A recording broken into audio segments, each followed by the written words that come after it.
this semester, and we really appreciate this opportunity to highlight Native voices in hydrology and atmospheric sciences. The University of Arizona is on the land and territories of Indigenous peoples. Today, Arizona is home to 22 federally recognized tribes, with Tucson being home to the O'odham and Yaqui. Committed to diversity and inclusion, the university strives to build sustainable relationships with Native nations and Indigenous communities through educational offerings, partnerships, and community services. We're very thankful to have you here today. My name is Carletta Chief. I'm an extension specialist in environmental science and actually an alum and affiliate of hydrology, formerly known as Hydrology and Water Resources. Native Voices in STEM is a seminar series that is co-sponsored by the NSF NRT Indigenous Food, Energy, and Water Security and Sovereignty Program, the Department of Hydrology and Atmospheric Sciences, the Sloan Indigenous Graduate Partnership, the Water Resources Research Center, the Indigenous Resilience Center, and the Office of Societal Impact. This seminar highlights Native scientists, engineers, educators, leaders, and social activists. It offers an opportunity for faculty and students to learn about the work of Native scientists and to network and to learn about their research careers in various fields. Today, we're excited to have Dr. Kato Dee. Dr. Kato Tsosie Dee is a member of the Navajo Nation. He's an assistant professor in the School of Geosciences at the University of Oklahoma with expertise in hydrology and environmental geochemistry. Dr. Dee obtained his bachelor's and master's in geology from the University of Kansas and a Ph.D. in geochemistry from the Colorado School of Mines. Dr. Dee started off his professional career in environmental consulting as a hydrogeochemist, then became the program director of the Colorado Mountain College Natural Resources Management Program in Leadville, Colorado. Outside of his love of geology and hydrology, Dr. Dee enjoys trail running, skiing, and catching a good live show with his wife and boys. At this time, please allow me to welcome Dr. Dee. Great. Thank you for that introduction, Dr. Chief, and thank you, IndigiFuse, for this wonderful opportunity to tell my story. And I think hopefully everyone will find it a very compelling and interesting story of how I've reached a certain point in my career. And I'm going to just tell a very interesting story starting even when I was a child. But first of all, I just want to say yate to everyone. And I want to formally introduce myself as Dr. Kato Tsosie Dee. And my paternal clan is Diné clan, and my maternal clan is Bilagana. And so to follow up with Dr. Chief, I'd like to present a land acknowledgement for the University of Oklahoma. And this is long before the University of Oklahoma was established. The land in which the university now resides was the traditional home of the Kato Nation and Wichita and affiliated tribes. We acknowledge this territory once also served as a hunting ground and trade exchange point and migration route for the Apache, Comanche, Kiowa, and Osage nations. So I want to just outline what to expect in my talk, and I like to call it the journey because I feel like I've taken a lot of different pathways that are what I would actually consider, for the most part, non-traditional. And I'd like to start off as kind of how did I get to this point and how did I decide to go down this pathway, starting from as a child all the way to my current position in Oklahoma. And so I just have these titles. I go from the land of enchantment to the sunflower state, and then follow that by the rock chalk years, and then heading west to the Centennial State, or Colorado, if you're not familiar, where I began my career, and then finally Oklahoma. I'm not going to really verse anything for the musical of Oklahoma, and then I'll finish everything off just talking about some of my research that I'm currently working on. So, and the reason why I want to start off as going back to my childhood, because I think this really infused my love for both geosciences, nature, and also my love for just keeping everything fairly clean and accessible for all populations. And so as a child, my families, my mother and father lived in Los Alamos. My dad was an engineer for the laboratories in Los Alamos. And as you can see in these pictures, I had quite a few experiences living in New Mexico, including I was fairly close to the Navajo Nation. So I spent quite a bit of time there with my relatives. And so I started to really grow an appreciation of my culture, and also really my appreciation for how valuable water resources are, because everything was fairly inaccessible, off the grid. And so I really started to gain that appreciation. And then, so early on, we lived in Los Alamos, and then we lived in the San Juan Pueblo, which is near Espanola, New Mexico. And then we lived in Espanola, New Mexico for a few years before moving to the Sunflower State.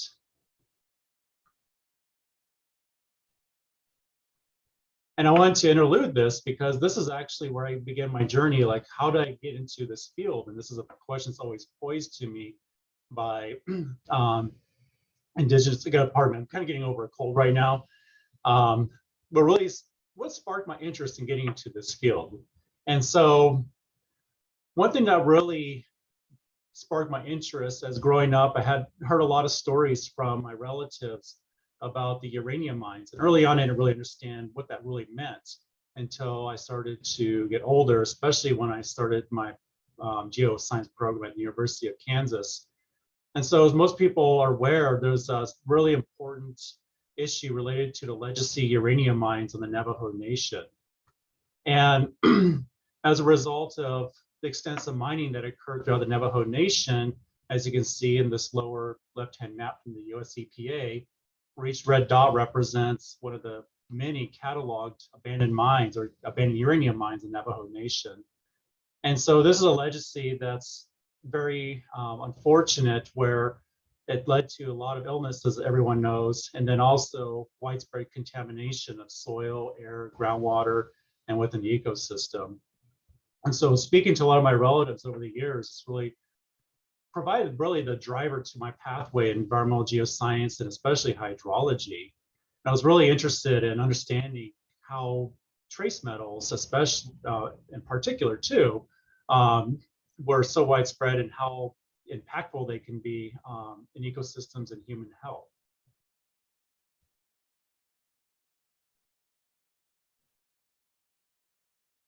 And then we moved to the Sunflower State. I grew up in Lawrence, Kansas, and I went to the University of Kansas.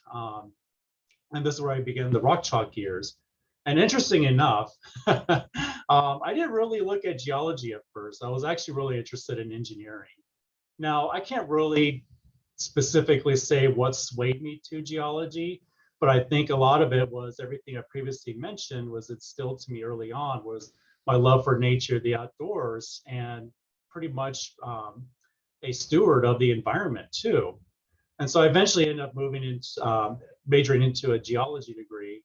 And at that point at the University of Kansas, which was a pretty big oil and gas school, environmental geosciences was a fairly emerging sub-discipline of geology at that point, and especially hydrogeology. And so there wasn't really a whole lot of very specific advice early on. And we, in the university department, had just recently hired a hydrogeologist who was Dr. Gwendolyn McPherson. And she had some other ongoing collaboration with the Kansas Geologic Survey. But this really sparked my interest. And also lots of field trips. I love being out in the field. I love being outdoors. And so it was pretty natural for me to really embrace the geosciences. And one thing I can really say too is my undergraduate research experiences at the University of Kansas were really important to really becoming interested in geochemistry as well. So I always had a high interest in hydrogeology and hydrology, but I was fairly unaware of the importance of geochemistry until I had this opportunity to work in the plasma analytical lab, where I was able to access and help out with some of the analysis using ICP-OAS and ICP-MS, even as an undergrad. And so that really sparked my interest in that field, and it carried over into my master's degree, where I focused on the hydrogeochemistry of groundwater in the Kanza LTER in central Kansas. And at that point too, this is where I started to become more active in ACES. And then I also was active in the KU Native American Student Association, or NASA. And it was always kind of funny because I would tell people, oh yeah, I'm part of NASA. And that, you mean the NASA that sends people to the moon? I'm like, no, no, no, it's the Native American Student Association. So I always had to be very clear. I always just spelled it out instead of just using the acronym. But early on, I mean, it was actually, we're a very small group at the University of Kansas. And because Indigenous peoples in STEM was really small back when, during my undergrad and then graduate school years. But I can say that this really springboarded my interest in remaining in the geosciences, and really provided me a really great fundamental base of my understanding of hydrology and geochemistry and research, and then it's helped me to become successful in my early career in the industry. So after I graduated my master's degree in University of Kansas, I headed west to Colorado. I was hired early on as a hydrogeologist at my environmental consulting firm out of Golden, Colorado. And I worked with 3 different companies early on, but overall I just have highlighted some of my experiences and some of the projects I worked on to kind of give an idea of like, what did I actually do? And so you can see, I was hired as a consulting hydrogeologist, hydrogeochemist. I worked on several abandoned petroleum refineries throughout the country. And this involved examining groundwater and sampling. And we also did some multi-phase modeling that was part of that. And then later on, I started to work on some decommissioned uranium mills and tailings impoundments throughout the country as well. And I also had the opportunity to work on some other things that are a little bit different. And this included some TMDL analysis, which is total maximum daily load. And also did quite a bit of soil lead abatement and source characterization work. And this involved some really interesting work involving not just soil sampling, but also looking at lead isotopes as part of one of our ways to distinguish different sources. And so each one of these black stars represents some of the more significant projects I worked on throughout the country. So I traveled quite a bit and stayed in a lot of very interesting places along the way as well. Now I'm going to end this one with the abandoned hard rock mines in central Colorado, because this was a really great segue into my next step in my career, which involved me being hired by Colorado Mountain College and becoming the program director of the Natural Resource Management program. So at this point, I started to really understand how working with different partners and collaborators was very important. And then also how important it was to make sure you have good data collection and documentation as well. So these are things that you learn as a student. When we start putting into application, things are a little bit different, but these are really great skills I learned along the way. Now, a big part of my career early on was working at Colorado Mountain College.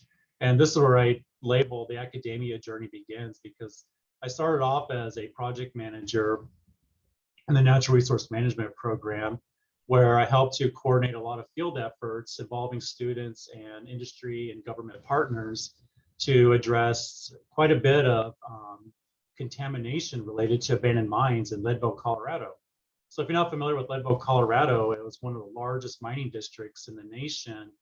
And in the lower right-hand picture, you can see this is Leadville in the early 1900s. And the area was basically just severely contaminated. All waterways were pretty much contaminated by mine drainage, even the soils.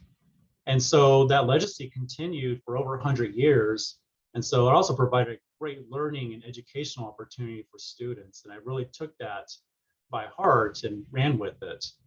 And then later on, I became an assistant and then associate professor in natural resource management in the same program. And so we really were very proud of is we provided a very unique hands-on experiential learning experience.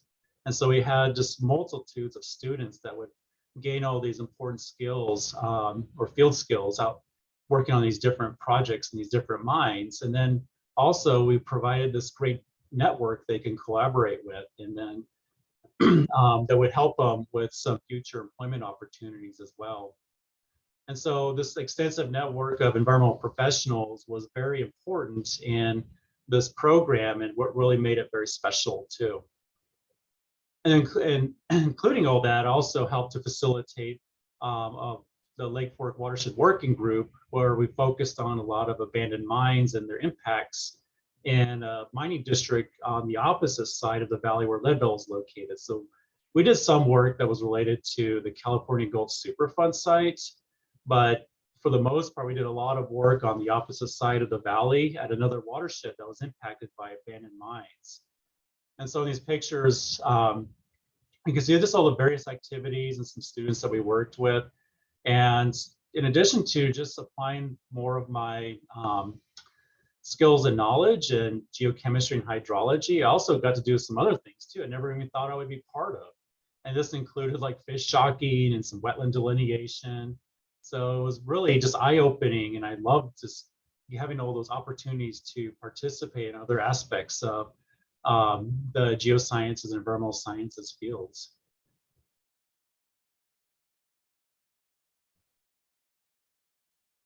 And so at that point, I just had a master's degree, and then I was approached by who would be eventually my PhD advisor, and he asked me, would you be interested in starting a PhD program? It never was even on my radar at that point. And so I talked to him a few times. I thought, oh, sure, why not? I'll give it a shot. And because what really instigated my interest is that along with this program I was working with and running, I felt like it'd be really cool to include some other research opportunities for students. And so I went ahead and started my program at Colorado School of Mines, and I was housed in the geology department and the chemistry, environmental, and geochemistry departments. And it was really, I've loved it. I did some really great research, and most of my funding was supplied by the EPA Science to Achieve program, or STAR.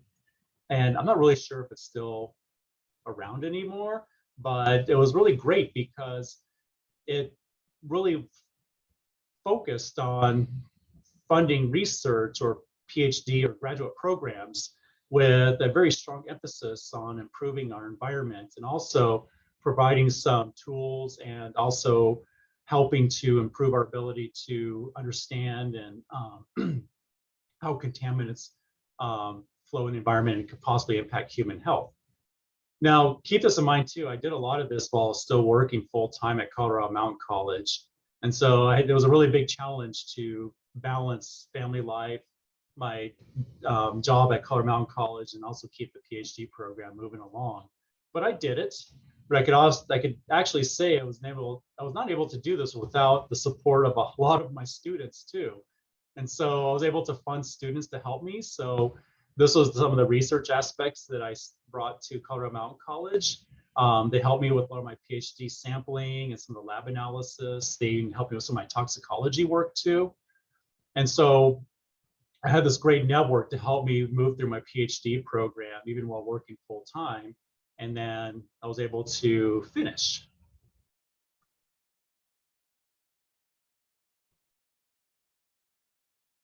And then this opportunity came up in the School of Geosciences, the University of Oklahoma. They were looking to hire a tenure track faculty member focusing in hydrogeology. And so I thought, wow, this is a really great opportunity, because the research capability I wanted to bring was somewhat limited at Colorado Mountain College. And so I applied to this position and then started in fall of 2018. And it's a tenure track position, so involved a balance between teaching, research, and service. And I also developed what I call the aqueous geochemistry lab. Now, along the way, I have some research opportunities I'm going to talk about in a little bit, but I also teach several courses as well. So in the picture in the middle, I'm showing the field methods and hydrology course that I teach. And then every summer I teach a week of geology field camp back up in the Leadville area, where we focus on environmental geosciences and hydrology, and with a main focus on impacts by abandoned mines in the area.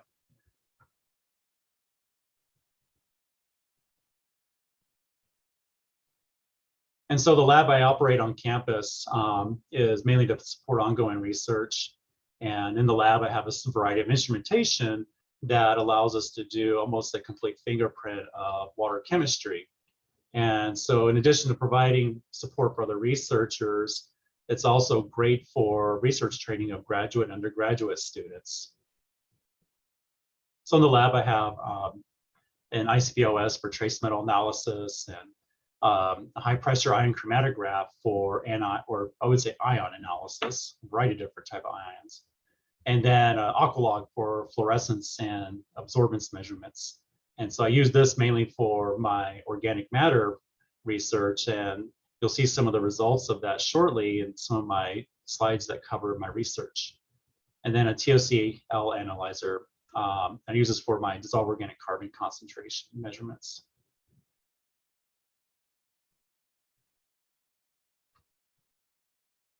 So what really got me interested in my current research was a lot of it springboarded from my experience in the Leadville area. And after working in the Leadville area for so many years, I really started to truly understand the impacts of abandoned mines, especially those that were really close to sensitive water bodies, including like the Arkansas River near Leadville. And just a little bit of background on what's going on in my research areas. And the map on the left-hand side shows where most of our abandoned mines, or I guess a catalog of abandoned mines, are located. So there are hundreds of thousands of abandoned mines throughout the United States. And then within Colorado, most of them are located in what we call the Colorado Mountain Belt, Colorado Mineral Belt. And it spans from Boulder all the way down to Durango, Cortez, or near the Four Corners area. And so this is an area where extensive mining occurred over 100 years ago. And so the lower right-hand picture is an old picture I found of California Gulch, located just right above Leadville. And this is where the gold rush began in the area. And as you can see in this picture, the area is pretty much decimated by all the mining over the decades when it occurred. And besides all the mine tailings, there's thousands of miles actually of tunnels underground.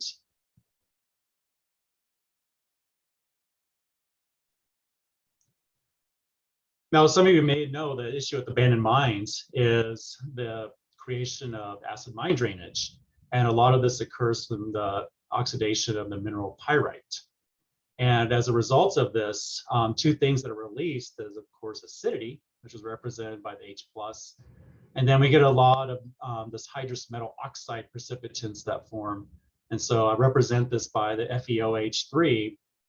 And so it gives waters that are impacted by mine drainage this distinct reddish orange, sometimes yellowish color. And so with our abandoned mines, we have a lot of drainage from mine tunnels. So we have pretty much perennial drainage from a lot of these. And so we have continued release of acid mine drainage into receiving water bodies for pretty much throughout the entire year. And then we have numerous abandoned mine piles located. And so we get some acid mine drainage being generated by infiltration through these piles. And then also it's eventually could move into an adjacent stream. And so one thing I also want to point out too, in a lot of my research areas, these are areas where we see a lot of snowpack.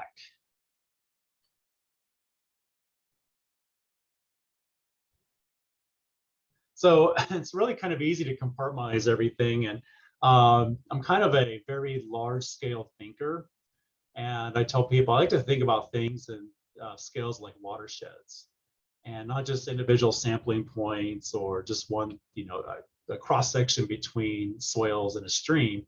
I like to look at the whole process itself, but I still compartmentalize some of my research. So I talked a little bit about hydrology. So some of my hydrology research is related to this transient type of hydrology that's related to snowpack in the Leadville area, where you see a pretty significant snowpack that is compiled throughout the winter time. And then we see a more acute snow melt in the springtime and a lot of water that's moving through these watersheds. And of course, I talked about our abandoned mines.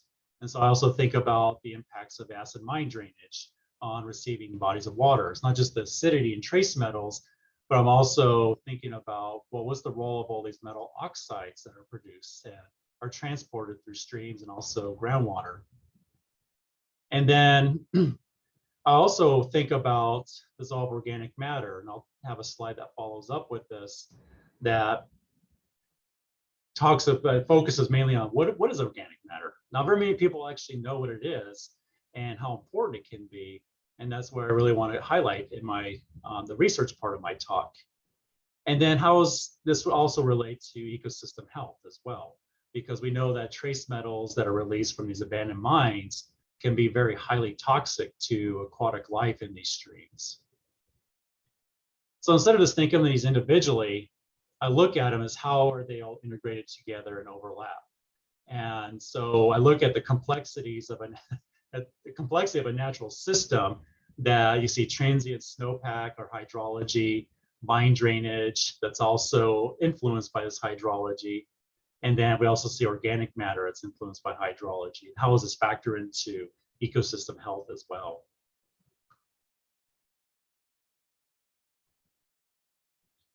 So what is organic, dissolved organic matter? Well, this is the fraction that passes through operationally it passes through a 0.45 micron filter. But more importantly, what role does it play in natural systems? And so I think about these things too. And I look at, well, why is this important in our natural waters? And, it's pretty much found throughout our water, soils, and air. And it's just different forms. We could find it in aqueous form and also solid form. It's a really important regulator of organic carbon and water chemistry, and even including pH. It's also an important source of nutrients. And then more importantly for my work, it's an important organic ligand. It could also absorb UV rays where we see high intensities at high elevations. So I'm not going to spend too much time on this diagram, but what I really focus on in the organic matter, which is a mixture of different molecules, I mainly focus on fulvic acids for a lot of my metal binding research that I'm going to show in a little bit.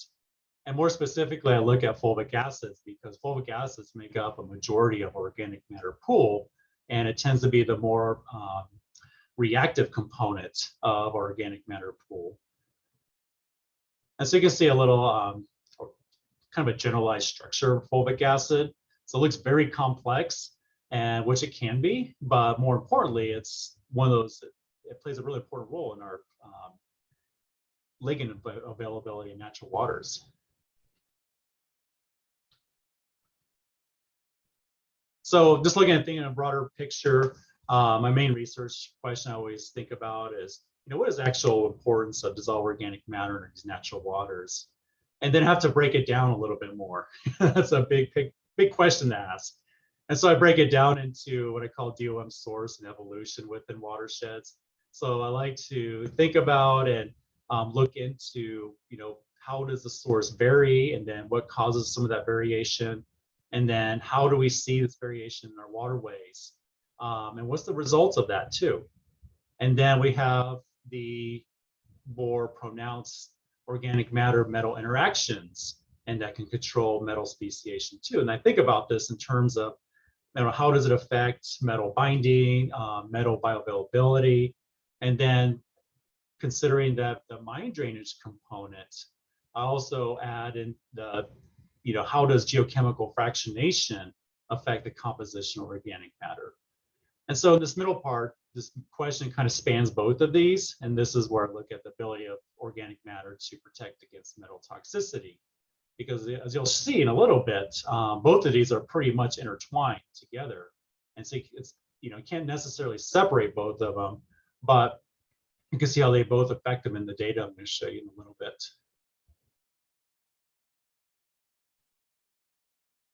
So I talk about some of our research in Central Colorado, and there's a lot going on. And so as part of my research, I look at very specific watersheds, mainly because we've been collecting data there for a long time.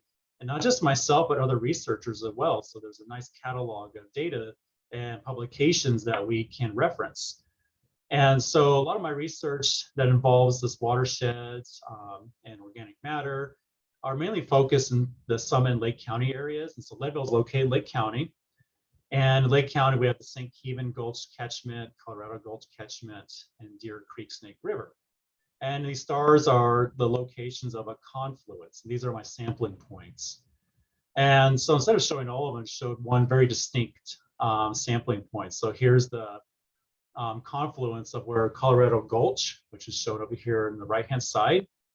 Confluence was a little frying pan. So the Colorado Gulch is the one on the left, and this is our pristine stream. And then little frying pan is the one that's been impacted by mine drainage, and that's on the right hand. And so what I look at is where these two streams with very contrasting chemistries mixed together at a common confluence. And then I also look at what's the end result of this mixture and resulting geochemical reactions and how it affects organic matter composition.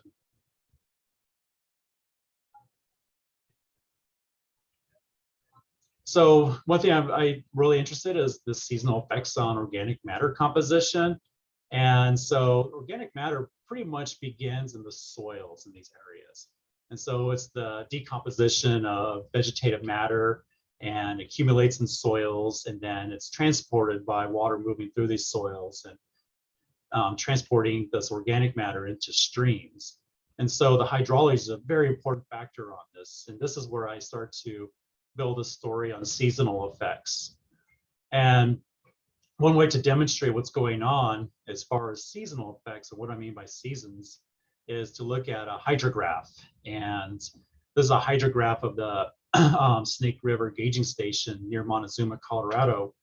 And in this hydrograph, we have our daily medians and daily maximum flows, and then historical medians. And so this hydrograph I selectively picked on purpose because it's kind of an average flow year in 2013. And then I also show the snow water equivalence because I want to relate the hydrology to snowpack, because we know that snowpack is fluctuating quite a bit due to climate change. And so that's something else I'm also really interested in. I'll point that out in one of my slides that's coming up. But to get a better visual perspective of what's going on, so this is what spring looks like. And so we still have we have quite a bit of water moving through because we have snow melt, but we still have a little bit of snow remaining on the ground. And then all the snow's gone in summer, and we switch into summer. So you notice the stream levels have dropped quite a bit. So we have high primary productivity, and things are really just going during the summertime. And I lump fall, winter together because really from my research, it's really hard to tell the complete differences between these.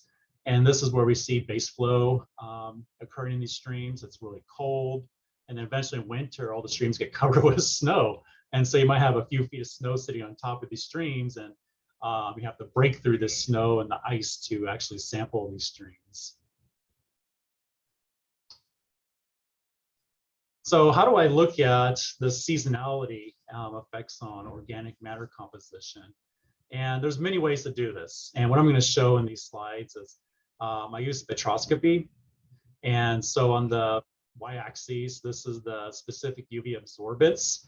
And as you start to increase the specific UV absorbance value, it relates to an increase in aromaticity. And the aromaticity is an important factor in the reactivity of organic matter.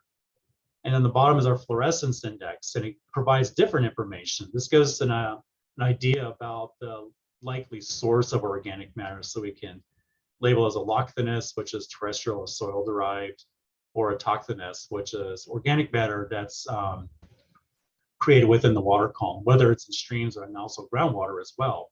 And a lot of these are instigated by bacterial activities. And so in this graph, I just want to show very quickly that, you know, we can put both of these together and we can start seeing some shifts in our molecular properties of organic matter just related to seasonality. So in the green, we have our spring summer. So it's very aromatic, terrestrial derived, which is a result of the snow melt moving through our soils and transporting organic matter into our streams. And then things really start to quiet down in the fall, winter, and we see less aromatic organic matter, and it becomes more autochthonous like over time. And so this is a, you know, a very distinct pattern, but we also see a little bit of mixing between these two. And, you know, it's always like, what is going on? Is this a mistake at your spectroscopic measurements? But it's actually not. This is where we see some of the climatic effects. So these little green dots, you would expect them to be more fall winter, but they have low aromatic content and they're more autochthonous because these are points that represent drought years from my sampling sites. And then we could actually have exceptionally wet fall seasons. So we might see fall winter points that have high aromatic content, and then they look more allochthonous because we have enough moisture moving through the soils to mobilize that organic matter. So this really brings on that complexity that can be very challenging, but it's really interesting because you start seeing these very distinct climatic signatures, even in organic matter composition. Now, fractionation is something else I like to think about and investigate, because if we're looking at mine drains or streams that are impacted by mine drainage, then we also need to look at our fractionation. And so what I show here is basically we have the presence of this HFO and HAO, and then we see the resulting effects of fractionation of our organic matter pool, where we expect less aromatic autochthonous organic matter remaining in the water column. And so this gets a picture of what it looks like. So here's filtered water, and you can see on this one, we have all the stuff that's retained on the filter and just strips all the organic matter out from our streams. And then here's some a slide of what it kind of looks like too. We have a mixture of these, and so we can see how, just looking at a solute mixing model, we lose a lot of organic carbon during the springtime, and it looks relatively conservative during the fall and winter. And notice we have more intermixing of our spectroscopic indices. Now, as far as the metal toxicity, which really people are interested in, is I look at the seasonality. So in this dose response curve, I looked at the effects of adding fulvic acid from a spring or this site in the springtime and then late summer. And then one thing we notice is there's a shift to decreased protectiveness or increased bioavailability of copper, for example.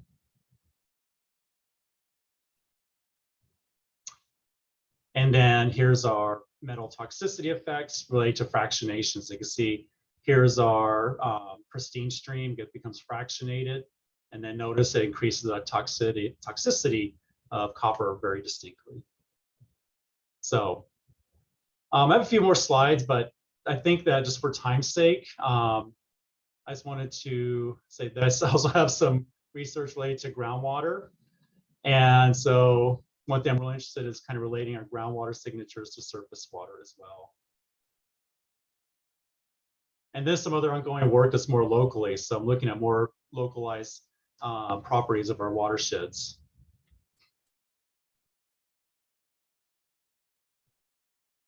So just a quick summary. I mean, I just want hopefully people take away that my career pathway has been pretty interesting and has led to a variety of experiences, large professional network. And then one thing I always want to emphasize, there's a much needed expertise within the Indigenous community for geoscientists and collaborators. and then it's a list of acknowledgements. And so quite a few of them, but I really have to say my family's been a big supporter of my career to this point as well. And I couldn't do this without my family support and academic advisors, collaborators, of course, students too, and funding. Of course, we need some money.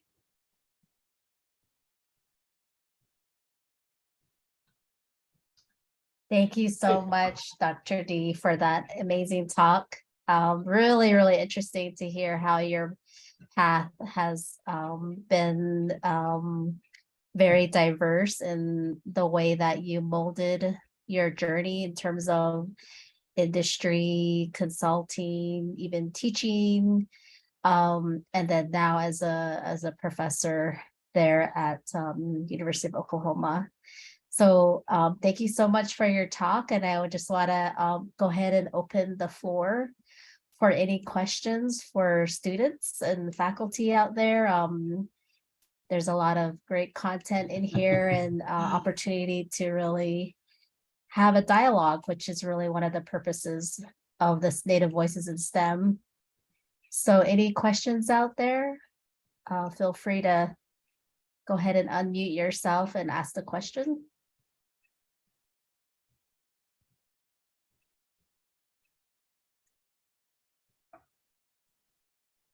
Hi, Kato. I actually had a question for you. Full disclosure, I'm one of Kato's students at OU, but we're supposed to be having class right now, but our professor is skipping to give a talk. So, but I did have a question actually. You know, being from Oklahoma and being at OU, there's a lot of Native students in a lot of courses and in STEM at OU. And I've been introduced to the idea of how do we integrate Native knowledge into a field which has been like set up with a traditional, or not a traditional, but a Western mentality of, you know, here's your hypothesis and how you prove things and whatnot. So Kato, in your journey and in STEM, how have you integrated Native knowledge, which maybe isn't traditionally respected or acknowledged by STEM fields, into STEM? Mm-hmm. Yeah, great. Thank you, Kyle. And is this payback for your master's defense yesterday? Yeah, absolutely. Yeah. No, that's a great question. That's something that people always pose to me. And, you know, I really think about this too. I'm like, I can't really say like, this is exactly how I think about it. I don't know if this is because it's just ingrained in my thought process, because I really just approach things from, I really just want to just heal the land and the water. And that's kind of one of my main focuses, and how I, you know, why I do go into toxicity, why I go into organic matter, because I just remember growing up as a child, my grandmother was always very keen on saying we need to be very careful. She was always emphasizing how important, like, even a cup of water is, and, you know, why it's so precious and why it's something that we have to protect, because it's just such a very important commodity for life, you know, in general. So I just look at things from that approach, and it probably annoys some people too, but so I look at it from that thing. And besides just water, you know, how do we protect it so we can still drink it and live? And so I try and just instill some of that knowledge that was instilled to me as an early age into how I think about these systems and why they're so important. It provides a lot of drive for me as well.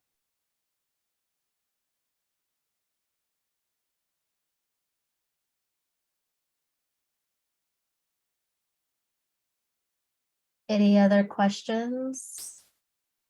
I see many people joining via camera, so thank you. Patrick, thank you. Hi, great talk. I learned a lot. I'm actually in atmospheric sciences, so like a distant cousin to the things you're dealing with. One of the main questions I had kind of tracks more towards your career path. And one of the things that I'm interested in is you talked about the excellent ability that you had in engaging and finding those research opportunities, potentially in not necessarily like directly associated paths of research that you had previously done, but in finding like new opportunities that were like adjacent. When it comes to networking and things like that, was that primarily done within each job opportunity and then you leveraged people in that? Or was it a constant out-seeking of new opportunities that allowed you to find those steps in your path? Mm-hmm. Yeah, that's a great question. I would say both. You know, they both parallel each other, and I can actually say they kind of just leapfrog from my experience. So I have my network, and I seek out other collaborators, colleagues, and from my experience, you know, it works both ways. I work with people, and they introduce me to other colleagues, and I reach out and seek other colleagues too. And so I can't really say I've only done one. I did both of them parallel, but I can say I kind of would leapfrog between both of them. And, you know, it's kind of eventually it's build this big network like a spider web, right? You start from the middle and just keep building away from the center of it. But it was definitely, you know, just making sure. I always told people you always have to make sure and talk to people and communicate with them about like, okay, so you really just remain interested. You know, a lot of professionals are just normal people. I mean, I can't emphasize that enough. And so, you know, even though when I was young, I used to work with people who are really great geochemists, but they were just normal people when I really got to know them, and it just kind of brought me a lot of comfort in knowing that, and I was able to reach out to them quite a bit. I will take that to heart. Any other questions? Marcia? Hi, Schleismeister? Kato. Greetings from Kansas. Hey, I'm here at the University of Kansas, and we recently established one of the sister programs here in environmental studies has established an environmental justice certificate program, and they talk a bit about indigenous knowledge in that program. And so as I'm working at my field sites, one of them involves a native population, and I ask what they think. How do you feel about the integration of indigenous knowledge in environmental investigations? The response I got really surprised me, and maybe this isn't so much a question for you, or maybe it's something others in the group have observed. But the response was that the people in that population didn't like the idea of incorporating indigenous knowledge because they felt embarrassed. They felt embarrassed because their tribe really hadn't been in that landscape very long, maybe 100 years, as they'd been displaced. And so they felt that when they were asked to provide their infinite wisdom on all things related to the earth, they weren't connected enough and felt some shame for not knowing these things. Have you encountered that sentiment anywhere, or has anyone in the group heard of this or experienced this sort of response when working with IK or environmental? Yeah.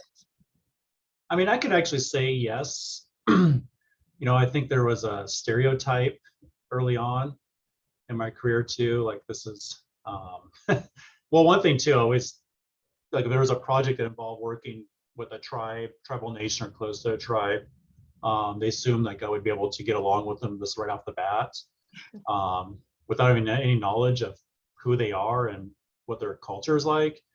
And so that was something I encountered.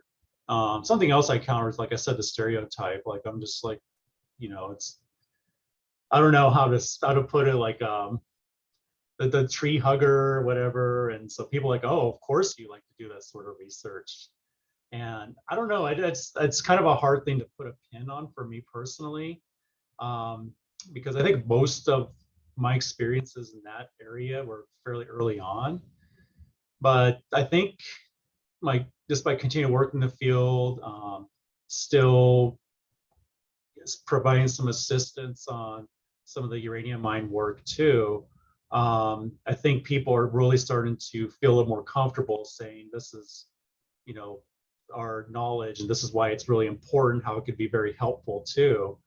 And, I think it's really important that people hear and understand, actually, converse too more about it. Not just say, oh, okay, thank you. That's all we need to know. And so that's something I've always encountered, or still kind of encountered to this day as well. Yeah, thanks. I think it's something we need to be a little bit more sensitive to when we're working in environmental investigations and Mhm. making those assumptions. I would love to ask you more about dissolved organic matter and metal streams, but I'll save that for another conversation. Thanks. I think you know how to reach me, Marcia.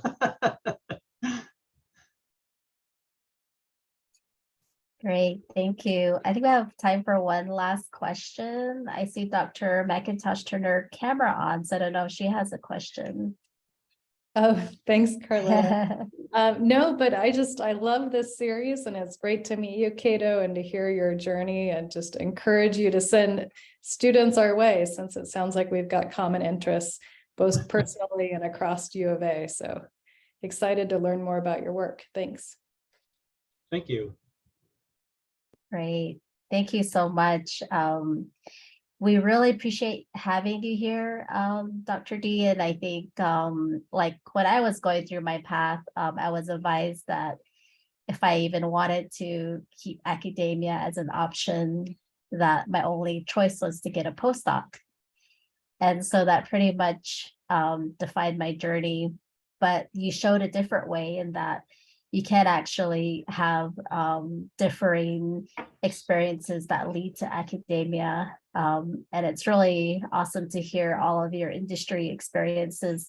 And then also the field trainings that you're doing. I think that's really needed in for Native American water technicians. I used to have a program with Jim Washburn there in hydrology that was called a Native American Water Corps program. We had it for 5 years, funded by the Bureau of Indian Affairs. Has since been no longer funded, but hopefully the new administration will restart it again.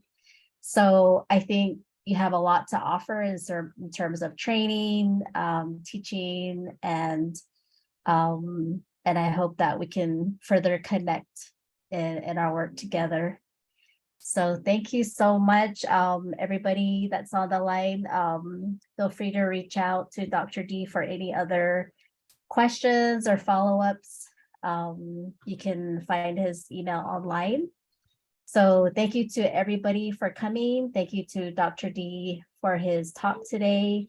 And thank you to the co-sponsors, Indigifuse, Hydrology and Atmospheric Sciences, Sloan Indigenous Program, Indigenous Resilience Center, Water Resources Research Center, Societal Impacts. And I put in the chat the library of all our seminar speakers, which is available to all students at any time. So it's a really valuable resources that we have accumulated, quite a good repository over the last several years. So we will be transitioning Native Voices in STEM to Biosystems Engineering next semester, and we'll be focusing on Native Voices in that field. So check the website out for our speakers, and we hope to see you there. Thanks so much. Have a wonderful holiday season and a wonderful week ahead. Thank you, everyone. Bye-bye.